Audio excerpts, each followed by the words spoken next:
When I first came to Camp Menogyn, I thought, yeah, it's just a normal camp. But after I stayed in here for a few days, I really think it's just a heaven. There are no roads to Menogyn. So when campers arrive, they're immediately in a wilderness context, and then we boat them across to our site, and from here it's a launching pad for adventures around North America. We are located on beautiful West Bearskin Lake, right on the edge of the Canadian border. I'm Mia, and we did the Duncan Rose Daniel. This is my 5th trip and my 4th year. I went on a 6-day gold trip. I was on a men's 20-day session backpacking in Yellowstone. We were on trail for 3 days on the Border Route Trail. This is my 2nd time. This is my first time. It's my first time here, and I really love it. So at Menogyn, we talk about 2 types of skills that our campers can learn. One would be the technical skills, but we also talk about the human skills, and that's where we're learning about the interpersonal relationships that happen within a group, or the self-reliance and the confidence that's built through these adventures.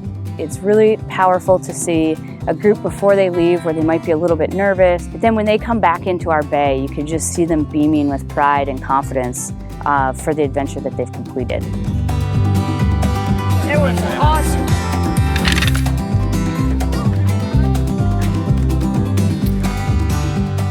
I think my campers really developed self-confidence and a belief in their own abilities after being on trail for an extended period of time. The biggest transformation that I see is them taking personal initiative of like, oh, I know how to do this, I'm gonna do this. I'm gonna help my guide cook, I'm going to set up the tent. They're in a small group and they're able to travel together and be dependent on one another, but also experience self-reliance, resilience, and a lot of them will express the fact that they've experienced failure for the first time, but they're able to embrace it for what it is and learn as they go. Does anyone know what the lines mean? It's like black lines on the land. Oh, elevation. Yeah, change in elevation. We just became really close, and they're kind of like your best friends on trail. They're there to support you. I honestly really like portaging. Everyone like cheering each other on through the portage.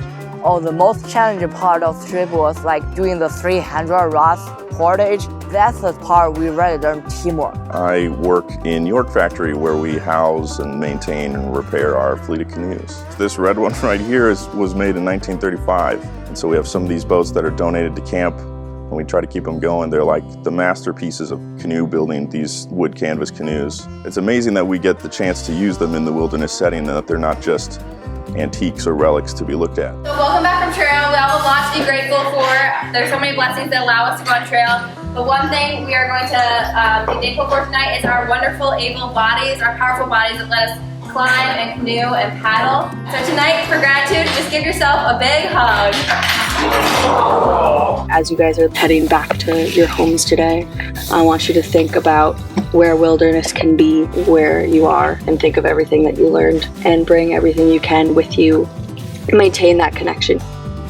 Come to Camp Menogyn. It's a life-changing experience. Kind of like a chance to get away from like the normal world. Come to Menogyn! It's pretty nice.